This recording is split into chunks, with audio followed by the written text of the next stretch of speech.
Alhamdulillah Alhamdulillahilladzi hamdan katsiran tayyiban mubarakan fih kama yuhibbu rabbuna wa yarda. Asyhadu an la ilaha illallah wahdahu rabbi la syarika lah wa asyhadu anna Muhammadan abduhu wa rasuluhu alladzi la nabiyya ba'dah, amma ba'du. Alhamdulillah, segala puja dan puji hanya milik Allah subhanahu wa ta'ala. Salawat dan juga salam kita hadiahkan kepada Rasul kita Nabi besar Muhammad sallallahu alaihi wa ala alihi wasallam. Malam ini kita melanjutkan kajian kita, masih membahas Qasasul Anbiya, kisah-kisah para nabi di dalam Al-Quran. Dulu kita sampai kepada kisah Nabi Allah Musa alaihi salatu wassalam, dan kita baru bercerita tentang kisah kaumnya, Bani Israel. Maka malam ini kita akan memulai bagaimana kisah Nabi Musa alaihi salatu wassalam di dalam Al-Quranul Karim dan hadis-hadis Nabi sallallahu alaihi wasallam. Kisah Nabi Musa ini berbeda dengan kisah para nabi yang lainnya,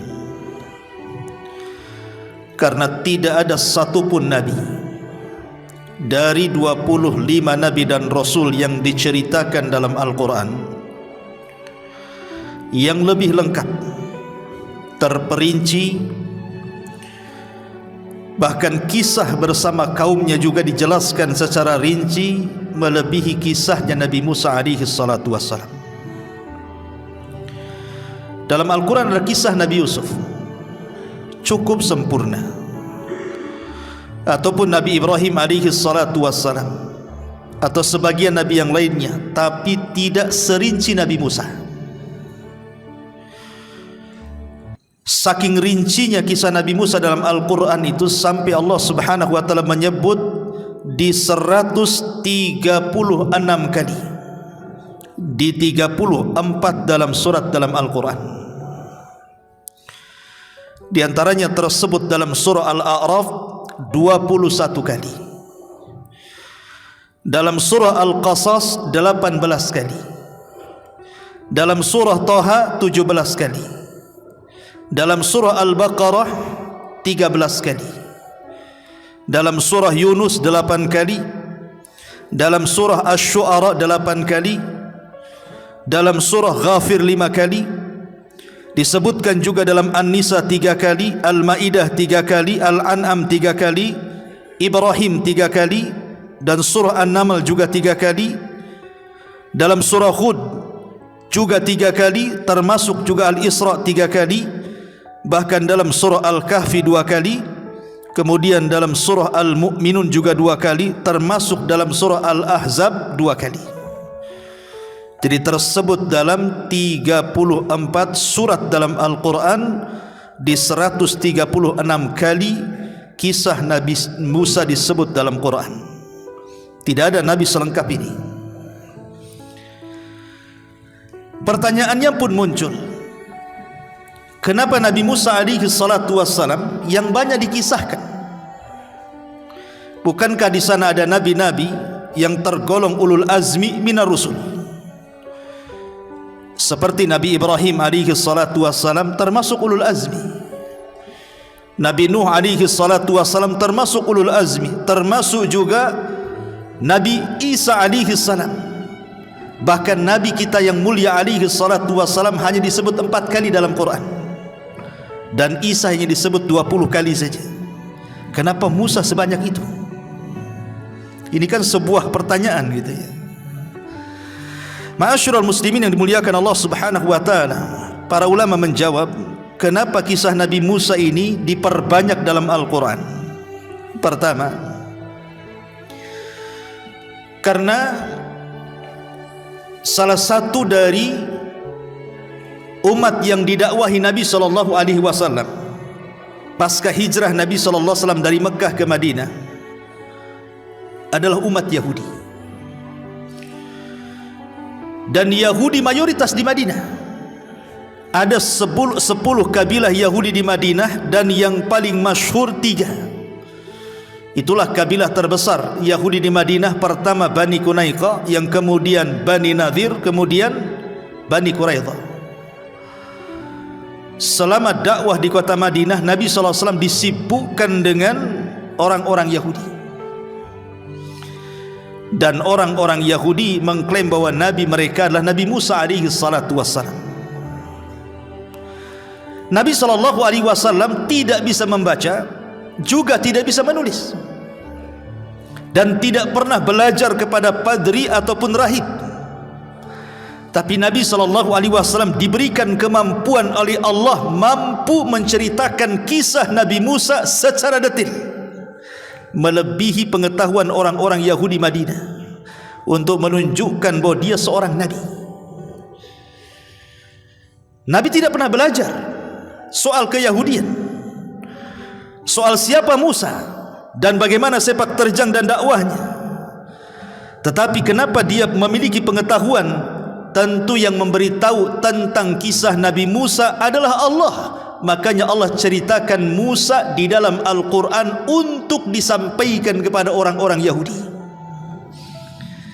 Dan ini menunjukkan nubuah, kenabian namanya, bahwa dia seorang nabi yang tidak berbicara kecuali wahyu yang diwahyukan kepadanya. Ini yang pertama. Yang kedua, kita tahu bahwa Nabi Musa dengan Isa itu berbeda. Kalau Nabi Musa itu masih disepakati oleh Yahudi dan Nasrani, artinya Nasrani masih mengakui adanya Musa. Makanya di gereja-gereja mereka masih menyimpan kitab Taurat, bukan hanya sekedar Injil. Orang Nasrani itu masih mengakui tentang adanya Taurat, dalam bahasa mereka Perjanjian Lama. Adapun Injil Perjanjian Baru. Tetapi di sinagog, tempat ibadahnya Yahudi, tidak ada Injil. Yang ada hanya Taurat saja. Bahkan mereka mendustakan Injil. Bahkan bukan hanya mendustakan Injil, mereka juga mengkufuri kerasulan Isa. Yahudi tidak mengakui adanya Isa sebagai Nabi, dan tidak mengakui Injil sebagai kitab. Bahkan Yahudi mengatakan bahwa Isa itu anak zina, dan ibundanya Maryam wanita pezina. Dan mereka mengklaim bahwa mereka sudah membunuh Isa, dan itu digambarkan dalam Al-Quran, qatalnal masihab na Maryam. Kami sudah membunuh Isa, kata orang Yahudi. Tapi Allah bantah dan katakan, wa ma qataluhu wa ma sallabuhu walakin syubbiha lahu. Isa tidak dibunuh, Isa tidak disalib, tapi Isa diserupakan. Lah karena Isa ini berbeda dengan Musa, Isa hanya diimani orang-orang Nasrani saja, Yahudi mengingkari. Tapi Nabi Musa diimani baik orang-orang Yahudi ataupun orang-orang Nasrani. Makanya kemudian Al-Quran lebih banyak menceritakan tentang kisah Nabi Musa dibandingkan Isa. Karena Isa itu yang disebut 20 kali saja dalam Quran. Beda dengan Nabi Musa, disebut sebanyak itu yang sudah saya jelaskan di awal tadi. Ini yang kedua. Ma'asyiral muslimin yang dimuliakan Allah Azza wa Jalla. Kemudian yang ketiga alasannya, tidak ada satu nabi dalam Quran yang diceritakan hubungan seorang nabi dengan kaumnya yang secara detail dijelaskan dalam Al-Quran melebihi hubungan Nabi Musa dengan Bani Israel. Kaum Lut, artinya kaumnya Nabi Lut. Tapi Allah tidak ceritakan secara detail bagaimana muamalah Nabi Lut dengan kaumnya Sodom, ataupun Nabi Saleh dengan Samudnya, ataupun Nabi Hud dengan Adnya, atau Nabi Ibrahim sendiri dengan kaumnya, atau nabi-nabi yang lainnya. Hanya diceritakan secara global saja. Tetapi kalau anda membaca Al-Quranul Karim, bagaimana kisah dakwah Nabi Musa kepada Bani Israel kaumnya, itu hampir diceritakan di banyak ayat dalam Al-Quran. Untuk apa? Untuk menjelaskan tentang watak-watak para pendahulu Yahudi. Biar Yahudi Madinah itu tahu bagaimana watak nenek moyang mereka, bahwa watak nenek moyang mereka itu kurang lebih dengan watak mereka. Bagaimana mereka membunuh para nabi, bagaimana mereka mempermainkan agama, mengolok-olok agama, bahkan Tuhan sendiri mereka perolok dan mengatakan innallaha faqir wa nahnu aghnia. Allah itu fakir, kami ini kaya, katanya. Jadi bagaimana kemudian Allah ingin menceritakan akhlak dan buruk orang-orang Bani Israel, dan itu ada pada orang-orang Yahudi. Maknanya itu warisan. Akhlak buruk Bani Israel diwariskan oleh orang-orang Yahudi. Makanya Allah ceritakan supaya orang-orang Yahudi sejak zaman Nabi sampai hari ini tahu bagaimana watak nenek moyang mereka Bani Israel. Makanya Allah Subhanahu wa taala ceritakan sedetail mungkin Nabi Musa di dalam Al-Quran. Ma'asyiral muslimin yang dimuliakan Allah Subhanahu wa taala. Bahkan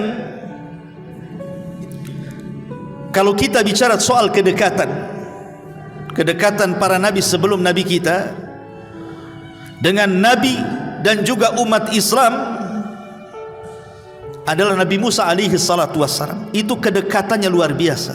Ada hubung kait antara Nabi Musa dengan Rasul dan dengan umat Islam sampai kiamat. Kita dalam sehari solat wajib 5 waktu itu 17 rakaat. Anda tahu bahwa dalam peristiwa Mi'raj itu pertama kali solat diwajibkan kepada Nabi 50.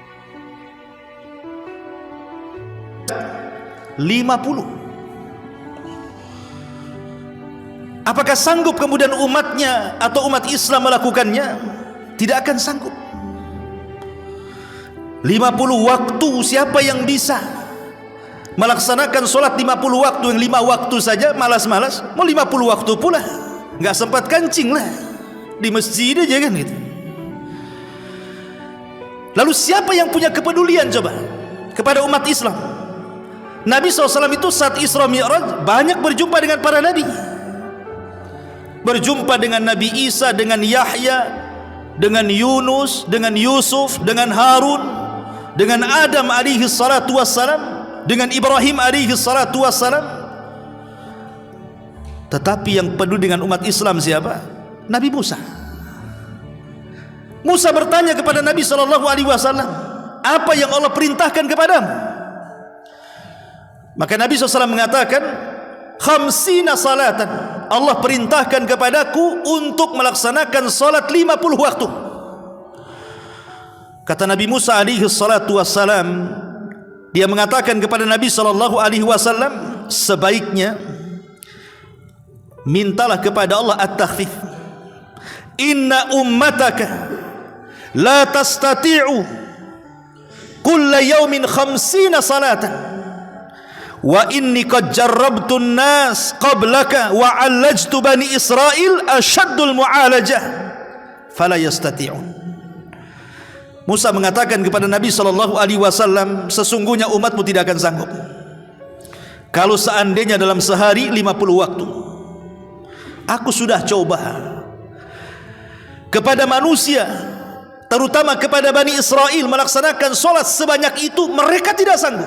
Padahal mereka itu kuat-kuat tenaganya dibandingkan umatmu yang lemah-lemah. Akhirnya Nabi SAW naik lagi ke langit, berjumpa dengan Allah Subhanahu wa taala di Sidratil Muntaha, kemudian minta ke 50 menjadi 45 waktu. Rasul turun lagi, ditanya lagi sama Nabi Musa. Kata Nabi Musa, tetap umatmu tidak sanggup, minta keringanan lagi. Naik lagi ke Sidratul Muntaha, akhirnya dikurangi 5 lagi jadi 40. Asih bolak-balik naik turun dari 40, 35, 30, 25, 20, 15, 10 sampai ke angka 5. Itu saja Nabi Musa mengatakan umatmu tidak akan sanggup. Tapi apa kata Rasulullah SAW? Fastahyaitu Rabbi, aku sudah malu berjumpa dengan Rabbku.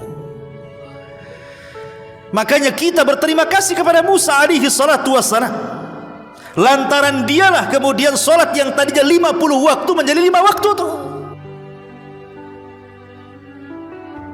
Nabi Musa kepada umat Islam, kita disuruh setiap Jumat disunahkan membaca surah Al-Kahfi.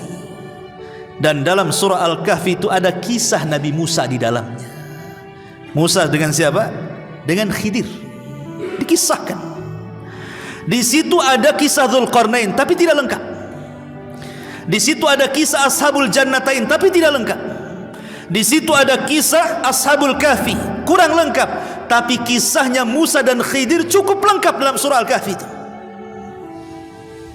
Setiap Jumat kita dikisahkan, disunnahkan membaca surah Al-Kahfi, bayangkan, untuk mengingat siapa? Nabi Musa alaihi salatu wassalam. Bahkan bukan hanya itu saja, dalam solat Jumat sendiri kita diingatkan dengan sebutan Nabi Musa alaihi salatu wassalam dalam surah apa? Surah Al-A'la. Sabbihisma rabbikal a'la. Di ujung ayat Allah mengatakan, di ujung surat Allah mengatakan apa? Inna hadza la fi suhufil ula suhufi Ibrahim wa Musa. Sebut lagi Musa. Setiap Jumat kita diingatkan dengan nama Musa. Karena jasa Nabi Musa alaihi salatu wassalam kepada kita umat Islam luar biasa.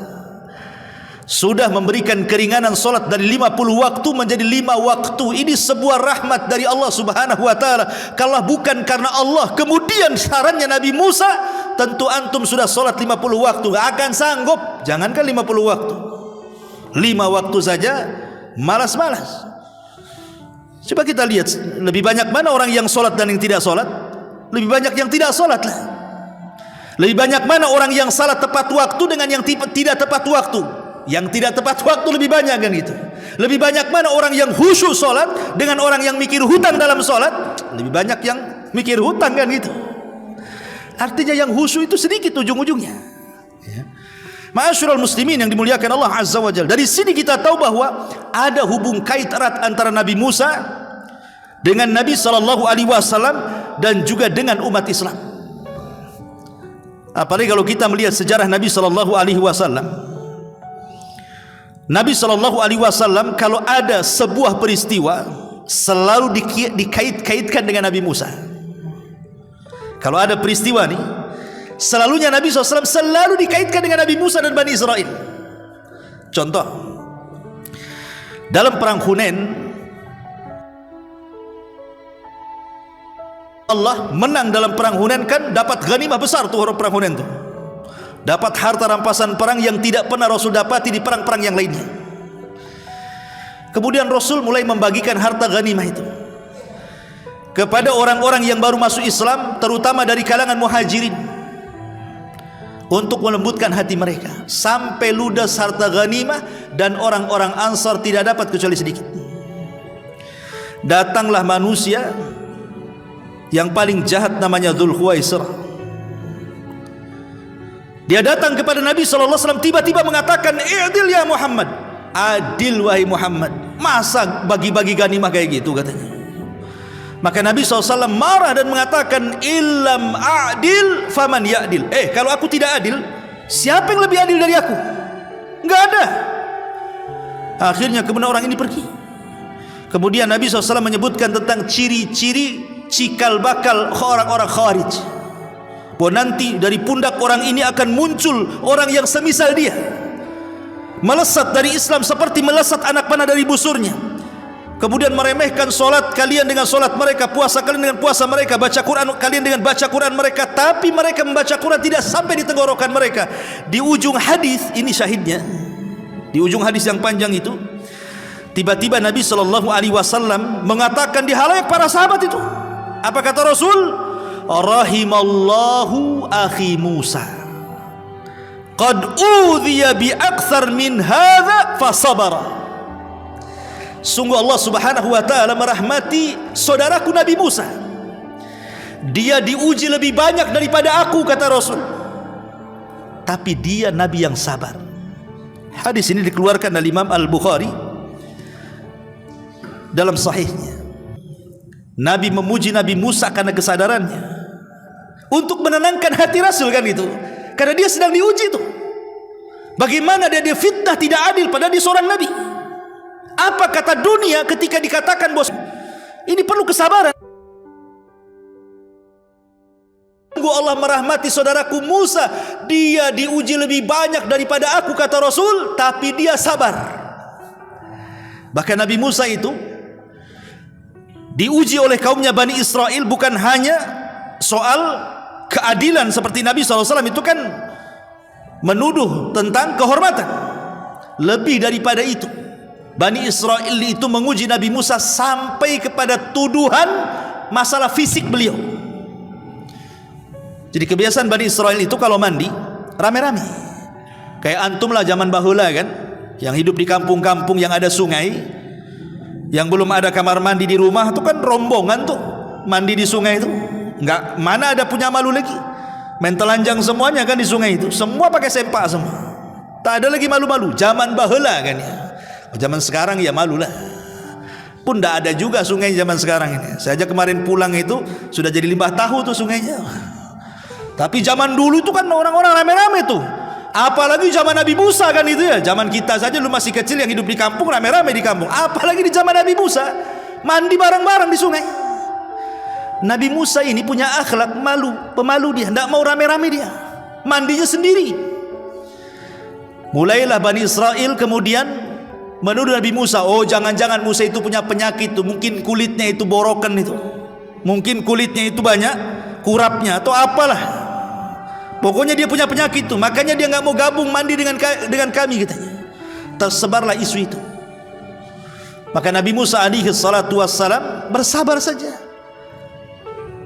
Satu hari Nabi Musa mandi sendirian, tiba-tiba dia melepas baju di atas batu. Rupanya batunya tiba-tiba berjalan sendiri membawa pakaian Nabi Musa. Nabi Musa sedang telanjang ngejar batu tuh, karena pakaian di atas batu masalahnya. Rupanya batu itu sengaja Allah jalankan sampai ke halayak orang-orang Bani Israel yang sedang mandi. Semua Bani Israel melihat Nabi Musa sedang tidak pakai baju itu, dan melihat sehat yang indah. Barulah mereka sadar bahwa Musa tidak punya penyakit. Apa harus seperti ini? Coba, sampai ujian Nabi Musa seperti itu. Makanya wajar kalau Rasul mengatakan rahimallahu akhi Musa qad udhiya bi aktsar min hadza fasabara. Sungguh Allah merahmati saudaraku Nabi Musa, dia sudah diuji jauh lebih banyak dibandingkan diriku, tapi dia nabi yang sabar. Lihat, untuk menghibur Nabi sendiri karena dituduh tidak adil, dia membawa-bawa Nabi Musa supaya sabar. Karena inti daripada kenapa Al-Quran menceritakan kisah-kisah orang terdahulu itu, linusabbitu bihi fuadak, kata Allah, supaya hatimu tenang. Jadi kalau kamu diganggu, ingat Nabi juga diganggu dulu. Kalau engkau diuji, para Nabi juga diuji, itu maksudnya. Makanya Rasul untuk menghibur dirinya menyebut Nabi Musa. Kemudian juga kisah yang lain. Ma'asyiral muslimin yang dimuliakan Allah Subhanahu wa taala. Satu hari Nabi sallallahu alaihi wasallam melihat ada orang yang berbangga dengan nasab. Ada dua sahabat berbangga dengan nasab. Yang satu mengatakan, "Amma alimta, tahukah kamu siapa saya?" katanya. "Kamu tahu siapa saya?" Kemudian dia mengatakan, "Ana fulan, ibnu fulan, ibnu fulan, ibnu fulan." 9. Dia mengatakan, "Amma anta fala ummalaka." Adapun engkau tidak mungkin sebaik nasabku, katanya. Karena orang-orang jahiliyah itu diantaranya berbangga dengan nasab. Ingat, bangga dengan nasab itu adalah tradisi jahiliyah. Yang kata Rasul ada 4 perkara termasuk tradisi jahiliyah, susah kalian tinggalkan. Salah satunya apa? Al-fakhru fil ansab, bangga dengan nasab. Yang satunya malu-malu karena mungkin tidak sebaik dengan dia. Akhirnya dia pun mengatakan, saya juga punya nasab yang lebih baik dibandingkan kamu. Kemudian disebut nasabnya, saya fulan bin fulan bin fulan. Rasul datang di situ. Rasul datang ketika orang ini berbangga dengan nasab, sampai ketika di antara mereka sudah tidak mentok gitu ya, mentok, lupa mungkin kakek buyut mereka itu, mereka akan berbangga dengan kuburan. Mereka akan datang ke kuburan dan akan menghitung kuburan-kuburan nenek moyang mereka. Nih kuburan ini dulu bekas menteri, nih kuburan ini dulu bekas presiden. Itu semua dari kabilah kami nih. Makanya Allah mengatakan, alhaakumut takatsur hatta zurtumul maqabir. Turun ayat ini, ya, melalaikan kalian tafakhur. Tafakhur itu berbangga-bangga dengan nasab sampai menziarahi kuburan dan menghitung kuburan di situ.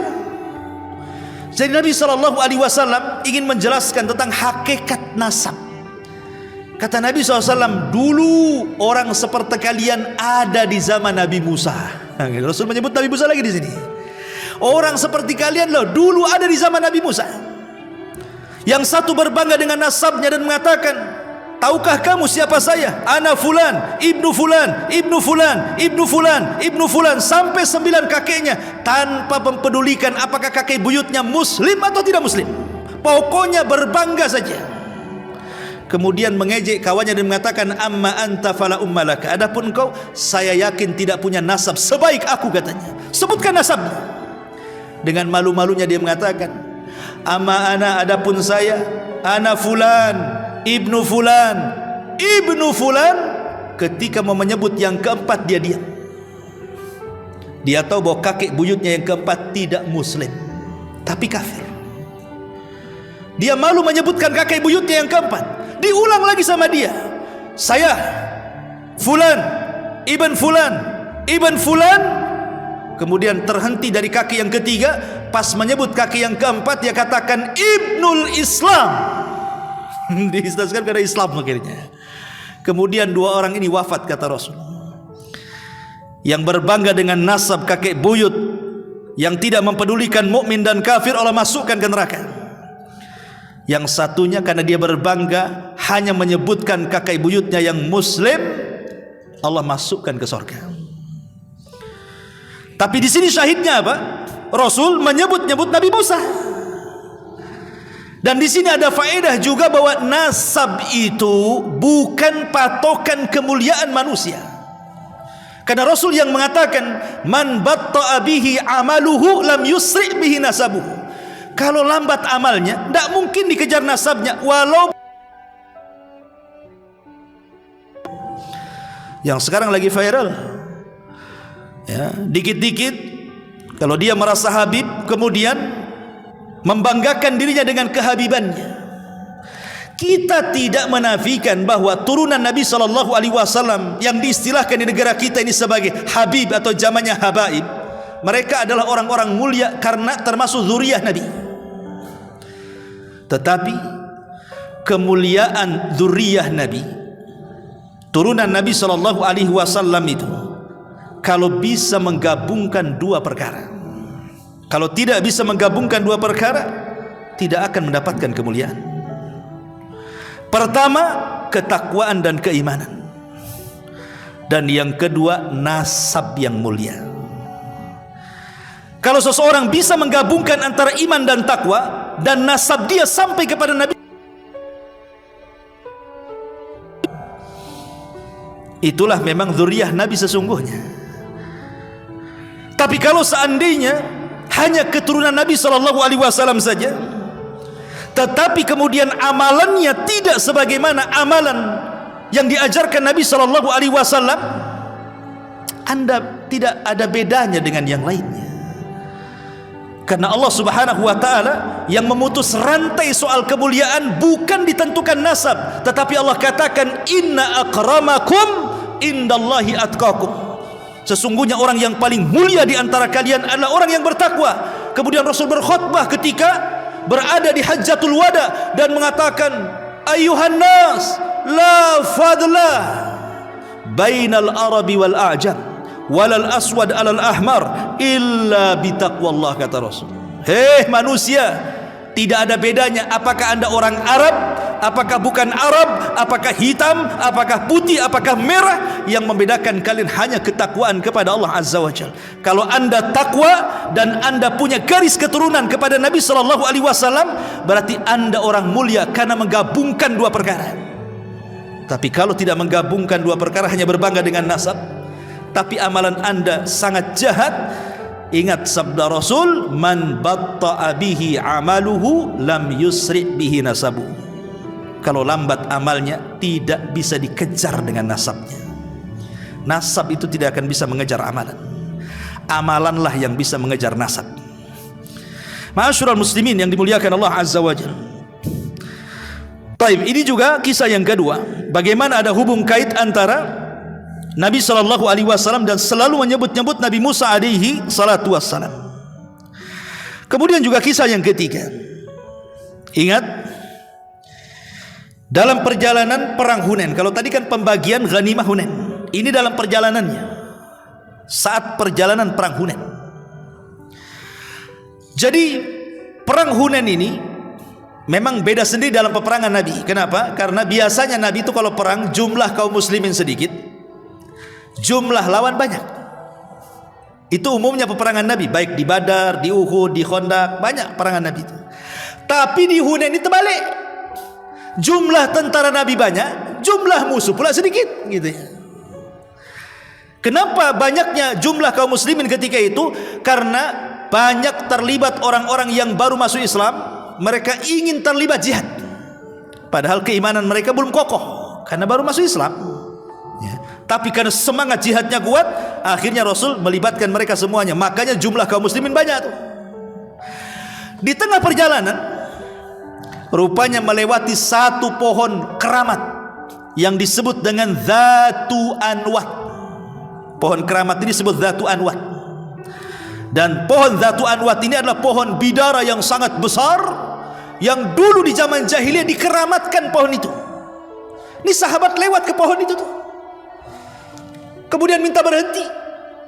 Kemudian terbayanglah dulu di masa jahiliyah, kalau mereka biasanya sebelum berangkat perang datang tuh ke pohon itu. Untuk apa? Menggantungkan pedang, tombak, panah, busur, berkah, dengan keyakinan akan menang karena ada berkah dari pohon itu. Jadi mereka bicara dengan Nabi SAW empat mata dan mengatakan, ya Rasulullah, ij'al lana dzata anwatin kama lahum dzatu anwat. Rasul, buatlah untuk kami seperti pohon keramat ini dalam Islam ini. Masa mereka punya pohon keramat, kita tak punya, katanya.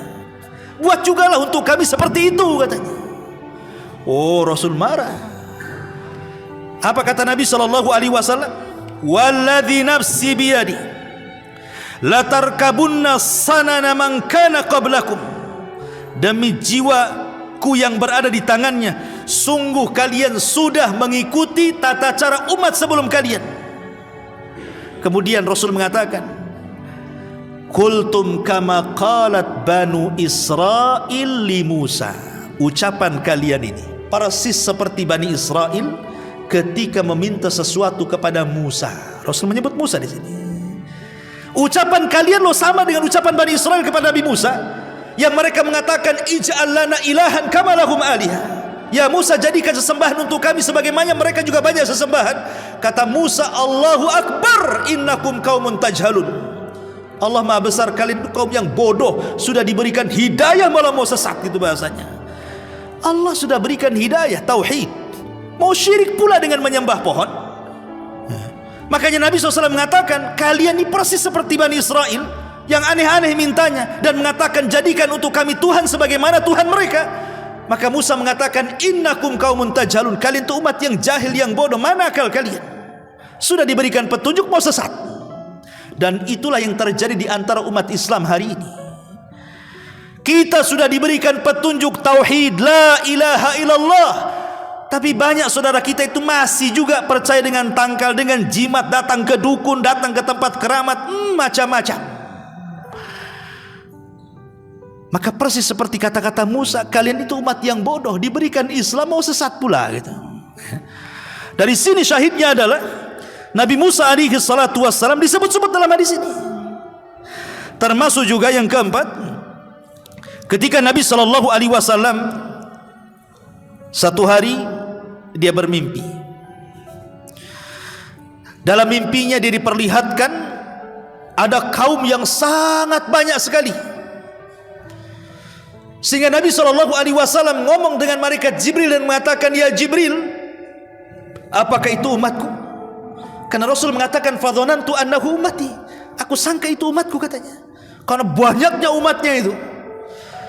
Maka Jibril mengatakan, "Oh bukan, itu bukan umat. Tapi itu adalah Musa wa kaumuhu. Itu adalah Musa dan kaumnya." Nah, Jibril mengatakan apa? Itu umatnya Musa dan kaumnya. Kemudian Rasul melirik ke arah yang lain, rupanya ada umat yang jauh lebih banyak dibandingkan Musa dan kaumnya. Maka Jibril mengatakan, itulah baru umatmu sebelah sana itu. Maka Nabi SAW melihat umatnya jauh lebih banyak dibandingkan umat Musa. Kemudian dikatakan kepada Rasul, di antara umatmu ada 70.000 orang yang masuk surga tanpa hisab dan adab. Siapa mereka? Mereka lah orang-orang yang tidak minta kai, tidak minta ruqyah, tidak tatayur, dan orang-orang yang tawakal kepada Rabbnya. Dari sini ikhwatu fiddin muliakan Allah Azza wa Jalla, Nabi Musa alaihi salatu wassalam pernah menangis dalam peristiwa Mi'raj kan? Ketika menatap wajah Nabi sallallahu alaihi wasallam, Musa menangis. Apa sebabnya Musa menangis hanya melihat menatap wajah Nabi?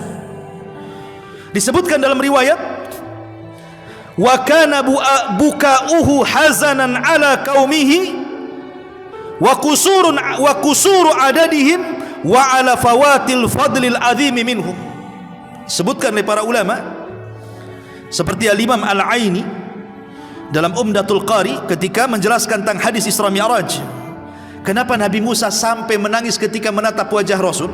Kata Al-Aini, Musa menangis karena merasa sedih atas umatnya jumlahnya lebih sedikit dibandingkan jumlah umat Rasul, dan keutamaannya kalah dengan keutamaan umat Nabi sallallahu alaihi wasallam.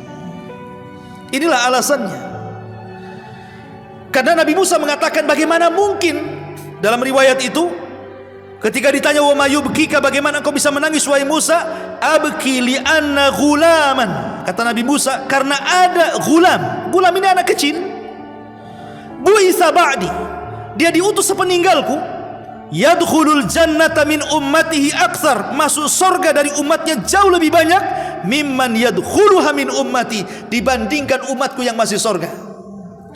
Itu yang menjadikan Musa menangis. Kenapa bisa ini orang ini dakwahnya tidak panjang, hanya 23 tahun.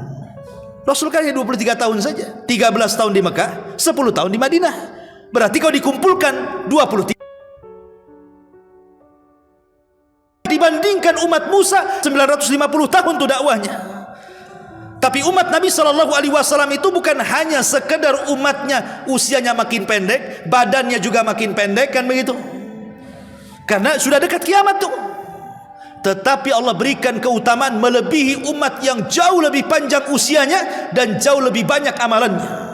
Itu kalau bukan rahmat dari Allah apa namanya? Makanya Musa iri, kok bisa loh ya? Ini umat ini pendek usianya, udah pendek usia, pendek pula badannya. Tapi kenapa lebih mulia dibandingkan kami dan umat kami, kata Nabi Musa. Dan ini keutamaan Islam dan umat Islam dan Nabi Islam. Dan ini harusnya kebanggaan kita sebagai umat Islam. Harus bangga kita menjadi umat Islam. Karena umat dulu itu panjang-panjang. Bahkan ada kisah, ada seorang ibu, dikisahkan oleh Imam Ibnu Katsir dalam Tafsirul Azim Ibnu Katsir. Ada seorang ibu menangis karena kematian putrinya. Dia tidak mau meninggalkan kuburan, dipegangnya maisan kuburan itu. Kemudian datanglah seorang alim bertanya, ada apa wahai ibu, kenapa kau menangis di kuburan? Ibu ini mengatakan, karena putriku meninggal dunia. Kata sang alim, berapa umurnya? Kam umruha, berapa umurnya putrimu? Dia mengatakan sittina sana. Dia mengatakan 60 tahun. Putrinya umurnya 60 tahun. Antum kalau 60 tahun bukan putri lagi, udah kakek-kakek, udah buyut. Orang dulu 60 tahun tuh masih kecil. Dia bilang apa? Putriku usia 60 tahun katanya. Subhanallah. Makanya kata para ulama, dia mengatakan, lihat, orang dulu mengatakan, kalau seandainya aku jadikan sujud, maka 60 tahun itu hanya sekali sujudan bagi umat dulu. Bagi umat dulu 60 tahun itu sekali sujud. Di umat Islam juga ada yang sujudnya lama. Siapa? Sufyan Ats-Tsauri. Sufyan Ats-Tsauri seorang alim min ulama tabi'in, itu sujudnya paling lama itu kalau sholat tuh. Dia kalau sholat disebutkan dalam tarikh itu 7 kali tawaf. 7 kali tawaf. Satu tawaf berapa putaran? 7 putaran. Satu tawaf itu 7 putaran. Kali 7. Yang pernah umroh dan haji tahulah, kalau umpamanya sekali tawaf 7 putaran itu ya mau 20 menit 30 menit juga tuh. Kan gitu. Ini kalau 7 tawaf gitu ya kan, anggaplah 3 jam atau lebih gitu ya. Jadi Sufyan Ats-Tsauri dia sujudnya 3 jam itu baru dia selesai dari sujudnya. Antum bisa 3 jam tapi nggak bangkit lagi, tidur ya. Kan gitu ya. Tapi kalau Sufyan Ats-Tsauri ya betul-betul dia sujud gitu ya, karena khusyuk kepada Allah Azza wa Jalla. Lah dari sini ikhwatu fillah muliakan Allah Azza wa Jalla, ada hubung kait juga antara Nabi Musa alaihi salatu wasalam dengan Rasul dan juga umat Islam. Ma'asyiral muslimin yang dimuliakan Allah Subhanahu wa taala. Kemudian juga yang terakhir juga disebutkan di zaman Nabi sallallahu alaihi wasallam ada seorang sahabat bertengkar dengan orang Yahudi. Jadi ada seorang sahabat bertengkar dengan orang Yahudi. Entah masalah apa. Tiba-tiba orang Yahudi ini bersumpah dan mengatakan walladzi istafa Musa alaihi salam 'alal alamin. Demi jiwa Nabi Musa yang lebih utama dari seluruh atau semesta alam. Muslim ini ngamuk. Ya, kenapa? Karena bagi kita umat Islam tentu Rasul lebih mulia dibandingkan Nabi Musa. Yahudi ini mengagungkan Musa dan mengatakan demi zat yang Allah telah memilih Musa dari seluruh makhluk di semesta alam. Sahabat ini marah dan mengatakan demi jiwa Muhammad yang Allah pilih yang lebih mulia dari semesta alam. Akhirnya sahabat ini marah, entah apa yang terjadi, tiba-tiba ditampar pula Yahudi itu. Kamu berani memuliakan Musa dibandingkan nabiku? Tidak ada yang lebih mulia dibandingkan nabiku, kata sahabat ini. Karena merasa ditempeleng. Otomatis kan orang Yahudi kan masih dalam perjanjian piagam Madinah, masih terikat dengan piagam itu. Makanya dua-duanya datang kepada Nabi mengadu. Yahudi ini mengatakan, ya Muhammad, lihat sahabatmu, dia menemeleng aku katanya. Masa aku ditempeleng dia katanya. Kemudian Rasul mengatakan, iya, kenapa kau tempeleng dia? Sahabat ini kemudian membela diri, iyalah, dia mengatakan bahwa Musa lebih mulia daripada engkau. Aku katakan engkau lebih mulia dibandingkan Musa. Tapi Nabi SAW untuk menenangkan keduanya dan mengatakan, la tukhayyiruni ala Musa. Fa innan nas yas'aquna yaumal qiyamah fa ana akunu awwal man yafik. Fa idza Musa batish bi janibil arsy fala adri akana fi man sa'iqa afaqa qabli am kana mimman istasna Allahu alaihi azza wa jalla. Kata Nabi sallallahu alaihi wasallam, jangan engkau lebihkan aku dengan Musa. Karena nanti pada hari kiamat, kata Nabi sallallahu alaihi wasallam, manusia akan bangkit dari kubur-kubur mereka. Dan akulah yang pertama kali bangkit dari kuburanku. Masalahnya ketika aku bangkit, aku melihat Musa sedang bersandar di tiang arsy. Aku tidak tahu duluan dia bangkit ataukah aku, kata Nabi. Gitu. Kata Rasul, jangan maksudnya Rasul ini ingin menenangkan keduanya. Tidak syak lagi Rasul lebih mulia dibandingkan Nabi Musa. Tapi Nabi SAW konteksnya ini kan berhadapan dengan orang yang sedang berselisih, ingin mendamaikan. Makanya Rasul mengatakan, la tukhayyiruni ala Musa. Jangan kau lebihkan aku dibandingkan Musa, supaya tenang antara Yahudi dan sahabat ini. Karena dua-duanya masih tergabung dalam perjanjian piagam Madinah masalahnya. Rasul tidak mau ada gesekan gitu. Tapi syahidnya di sini bagaimana para sahabat, kemudian juga Nabi SAW menyebut-nyebut Nabi Allah Musa alaihi salatu wassalam. Ya, saya kira sampai di sini mukadimah saja ya, belum masuk pada kisahnya. Insyaallah kita lanjutkan minggu depan. Mudah-mudahan ada manfaatnya. Subhanakallahumma bihamdika asyhadu an la ilaha illa anta astaghfiruka wa atubu ilaik. Allahu ta'ala alam.